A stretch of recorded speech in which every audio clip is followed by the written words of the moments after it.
السلام علیکم ورحمۃ اللہ وبرکاتہ۔ محترم دوستوں، بہت سارے سوالات آپ لوگوں کے آئے ہوئے ہیں۔ انشاءاللہ آج کی نشست میں اور آج کی مجلس میں کچھ جوابات دینے کی کوشش کریں گے، تو آپ اچھی طرح سن لیں، سمجھ لیں۔ سب سے پہلا ایک سوال ہماری ایک بہن ہے آمنہ علی، ان کی طرف سے آیا ہوا ہے۔ انہوں نے سلام پیش کیا ہے، وعلیکم السلام۔ کہتی یہ ہیں کہ مولانا صاحب، میرا سوال یہ ہے، پلیز رپلائی کر دیجئے، ہاتھ پاک کرنے کے لیے کلمہ پڑھنا ضروری ہے یا نہیں، یا پھر ہاتھ پاک کرنے کا طریقہ بتلا دیں۔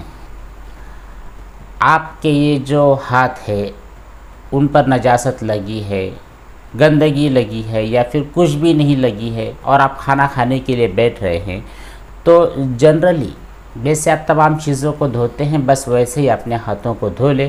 باقاعدہ نیت کرنے کی بھی ضرورت نہیں ہے، کلمہ پڑھنے کی ضرورت نہیں ہے۔ یہ الگ بات ہے کہ کوئی بھی کام جب آپ شروع کرتے ہیں تو اس کے پہلے بسم اللہ پڑھ لینا، یہ سنت ہے، ٹھیک ہے؟ تو باقاعدہ ہاتھ کو پاک کرنے کے لیے کلمہ پڑھنا اگر آپ کے مائنڈ میں یہ بات ہے تو پھر یہ صحیح نہیں ہے، ٹھیک ہے۔ یہ سوال کیا ہے عظیم بھائی نے، کہتے ہیں کہ مفتی صاحب، اگر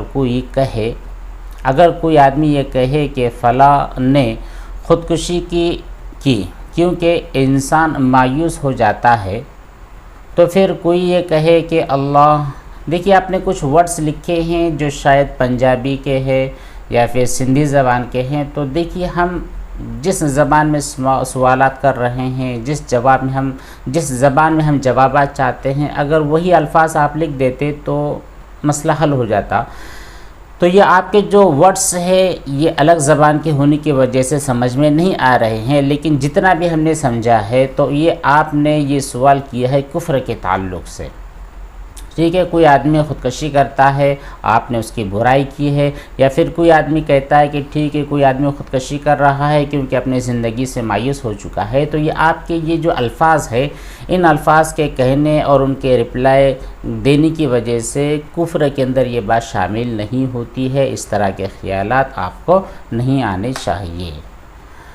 ناظمہ صدیقی کا سوال ہے، سب سے پہلے انہوں نے بھی سلام کیا ہے، وعلیکم السلام۔ کہتی یہ ہیں کہ مفتی صاحب، مجھے OCD کی پرابلم ہو رہی ہے، اور میں بہت زیادہ ہینڈ واش کرتی ہوں، اور بہت زیادہ ٹائم میں ہینڈ واش کرتی ہوں، اسپیشلی ان پیریڈس، اینڈ میں ٹب کو بھی بار بار واش کرتی ہوں۔ پلیز مجھے بتلائے کہ کتنی مرتبہ میں ہاتھ صاف کرنے پڑتے ہیں۔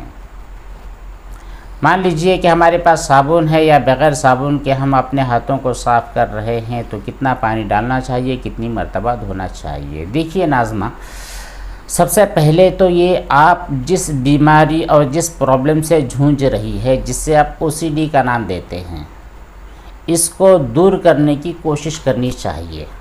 پھر یہ سیکنڈ نمبر پر آتا ہے کہ آپ کو ہاتھ کتنی مرتبہ دھونا ہے، کتنی مرتبہ میں پاک ہوتے ہیں یا نہیں۔ تو چلیے بڑھتے ہیں ہم آپ کی بیماری کی طرف۔ یہ جو پرابلم ہے OCD کی، تو لوگوں نے اس کو بہت گمبھیر اور بہت بڑی بیماری سمجھ لیا ہے، اور اپنے ذہن کے اندر بٹھا لیا ہے کہ اب یہ پرابلم جس وقت ہمارے گھر میں دستک دے دے تو باہر نکلنے کا نام نہیں لے گی۔ تو یہ خیال غلط ہے، اس خیال کو آپ کو چھوڑنا ہے، ٹھیک ہے۔ تو چھوڑنے کے طریقے کیا ہو سکتے ہیں، یہ تو شاید آپ کو پتہ ہی ہوگا، تبھی تو آپ یہاں پر آئی ہیں اور اپنا سوال آپ نے تحریر کیا ہے۔ تو بہت سارے طریقے ہیں کہ آپ ان تمام بیماریوں سے اپنے دامن کو بچا سکتی ہیں۔ ان تمام چیزوں کا فالو کریں، اللہ تعالیٰ سے خاص مدد مانگتے رہیں۔ دیکھیے جب تک آپ نے ہمت نہیں کی، جب تک آپ نے ان خیالات اور وسوسوں سے اپنے دامن کو بچانے کی کوشش نہیں کی، یہ بیماری اور یہ پرابلم آپ کا پیچھا چھوڑنے والی نہیں ہے، ٹھیک ہے۔ ایک بات جب کلیئر ہوگی تو دوسری بات یہ سمجھ لیں کہ جو آپ کو ہینڈ واش کا پرابلم ہوتا ہے، تو آپ خود سوچئے کہ میں اپنا ہاتھ کیوں دھو رہی ہوں۔ اگر کوئی گندگی لگی ہے تو بس اتنا سمجھ لے کہ اگر گندگی لگی ہے تو اس گندگی کا ختم کرنا ضروری ہے۔ اب یہاں پر 3 مرتبہ 5 مرتبہ 7 مرتبہ کی کوئی قید نہیں ہوتی ہے۔ اگر گندگی لگی ہے تو بس اتنی مرتبہ دھو لے کہ وہ گندگی صاف ہو جائے، اور وہ گندگی 1 مرتبہ میں بھی ہو سکتی ہے، 10 مرتبہ میں بھی ہو سکتی ہے۔ تو ہم یہاں پر کوئی قید لگانے والے نہیں ہیں، یہ خود آپ کو سوچنا ہے کہ میرا ہاتھ کتنی مرتبہ میں صاف ہو چکا ہے۔ دوسری چیز یہ کہ اگر آپ نے صابن سے ہاتھ کو دھویا ہے تو صابن سے ہاتھ کیوں دھو رہے ہیں، یہاں پر بھی آپ کو غور فکر کرنا ہے۔ اگر آپ کو لگ رہا ہے کہ میرے ہاتھ پر جراثیم لگ گئے ہیں، یا پھر میرے ہاتھ پر کام کاج کرنے کی وجہ سے وہ مٹی لگ چکی ہے اور وہ مٹی میرے ناخنوں کے اندر گھس چکی ہے، تو یہ تمام باتیں آپ کو صرف خیالوں کے ساتھ اگر ان کا کنیکشن ہے تو پھر ان کی کوئی ویلیو شریعت کی نظر میں نہیں ہوتی ہے۔ تو ہماری صلاح اگر آپ مانتے ہیں تو ایک بات پر عمل کریں کہ جب آپ واش روم سے باہر آتے ہیں تو واش روم سے باہر آنے کے بعد 3 مرتبہ اپنے ہاتھوں پر پانی ڈال دیں، چھوڑ دیں۔ اس کے بعد میں آپ کو ہاتھ دھونا ہی نہیں ہے۔ دوسری چیز، آپ جب وضو کرنے کے لیے جاتے ہیں تو 3 مرتبہ ہاتھوں کو واش کرنا ہے۔ تیسری چیز، جب آپ غسل کرنے کے لیے، باتھ لینے کے لیے باتھ روم میں جاتے ہیں تو آپ کو 3 مرتبہ پہلے ہاتھوں کو واش کرنا ہے۔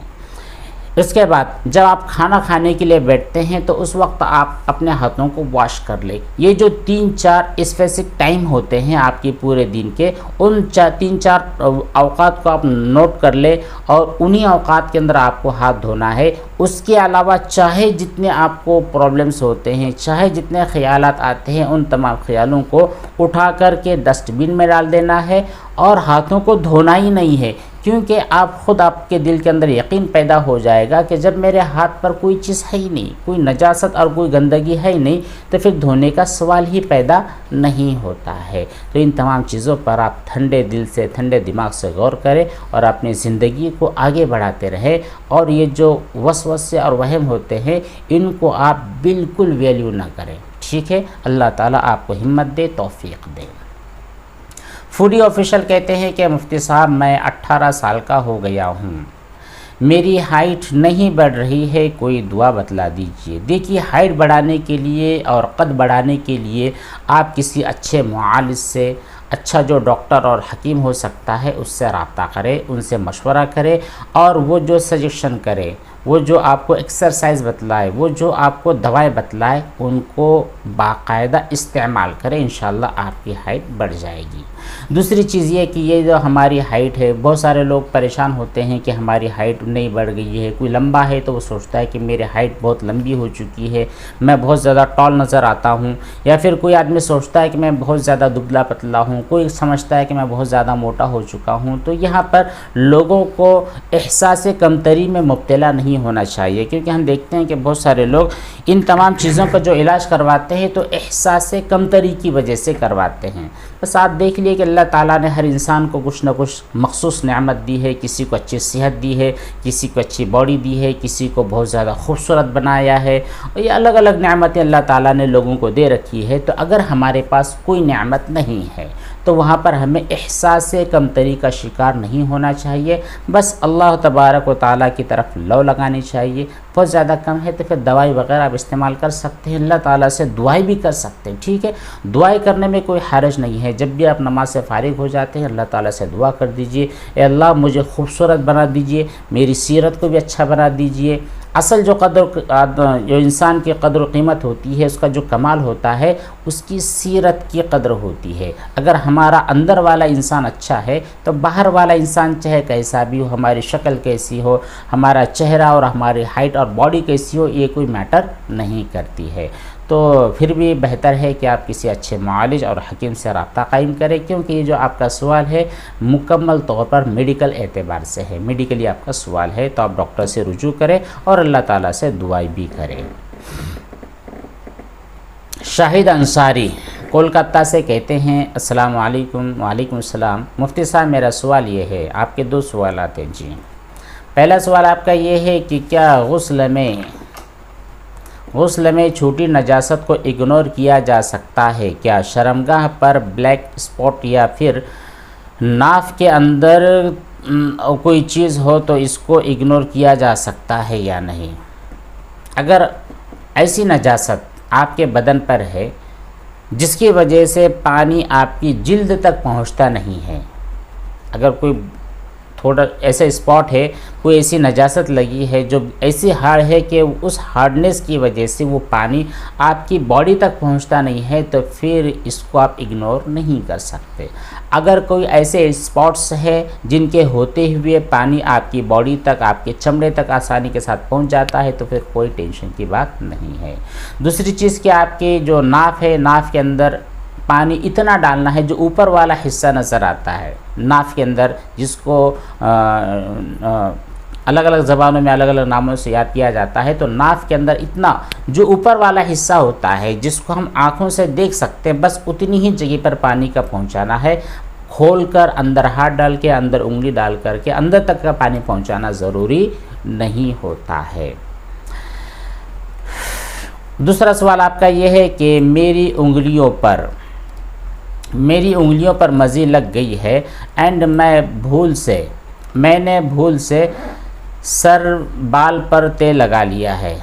انگلیوں پر مزی لگ گئی ہے اور بھول سے آپ نے سر پر بال پر تیل لگا لیا ہے اینڈ میں بال کے اوپر پانی گرا، یا تو مجھے شک ہو رہا ہے کہ پانی سب جگہ نہیں پہنچا ہوگا اینڈ تھوڑ میں بال کے پانی بالٹی میں چلا گیا۔ دیکھیے یہ سوال جو آپ کا ہے نا، یہ شک اور وہم کے تعلق سے ہے۔ تو دیکھیے جہاں پر شک والی بات ہوتی ہے نا، تو آپ اس کی کھود کرید میں نہ پڑیں۔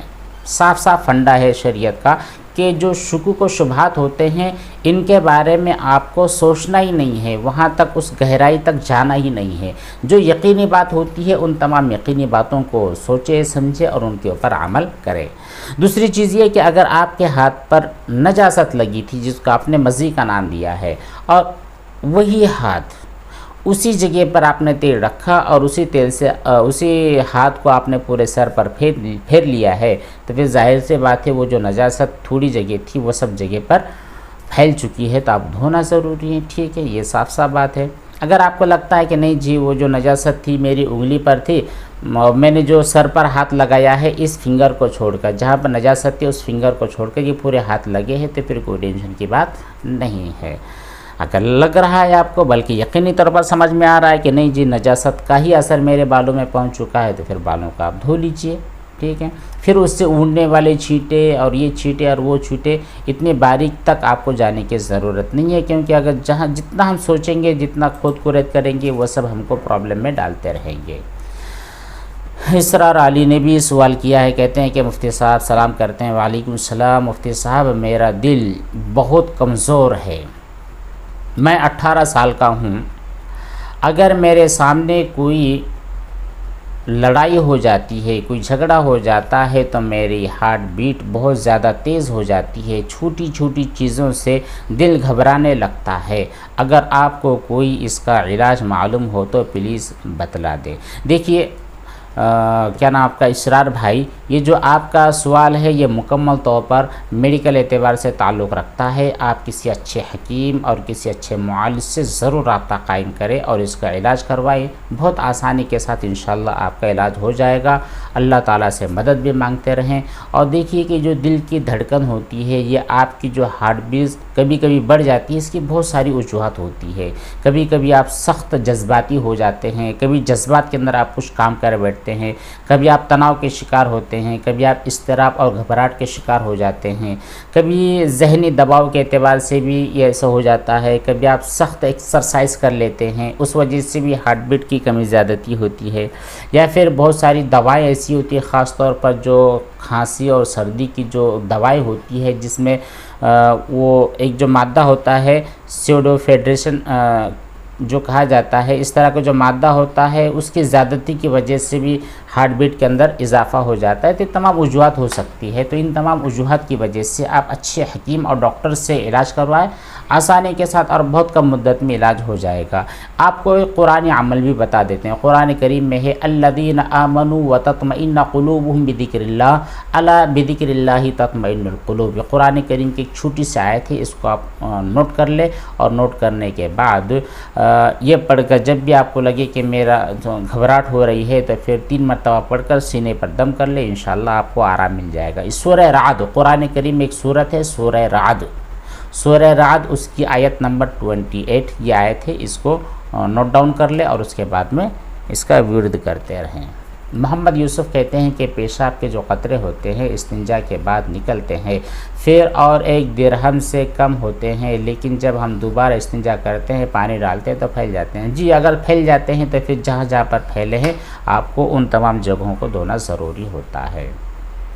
سید ریحان کہتے ہیں السلام علیکم۔ وعلیکم السلام۔ میرا سوال یہ ہے کہ اگر ناپاک کپڑے پر ناپاک کپڑے کو صابن سے دھویا جائے لیکن جو صابن کی جھاگ ہوتی ہے وہ ابھی تک باقی رہ گئی ہے، اچھا صابن کا جو داغ ہے وہ کپڑے میں رہ گیا ہے تو کیا حکم ہوگا؟ اگر آپ نے اچھی طرح 3 مرتبہ اس کو پوری طاقت کے ساتھ نچوڑ لیا ہے، اب قطرے اس کے نہیں گر رہے ہیں اور اس کی جو جھاگ یا اس کے داغ وغیرہ باقی رکھتے ہیں تو اس کی وجہ سے کوئی ٹینشن کی بات نہیں ہے، کپڑے آپ کے پاک ہے۔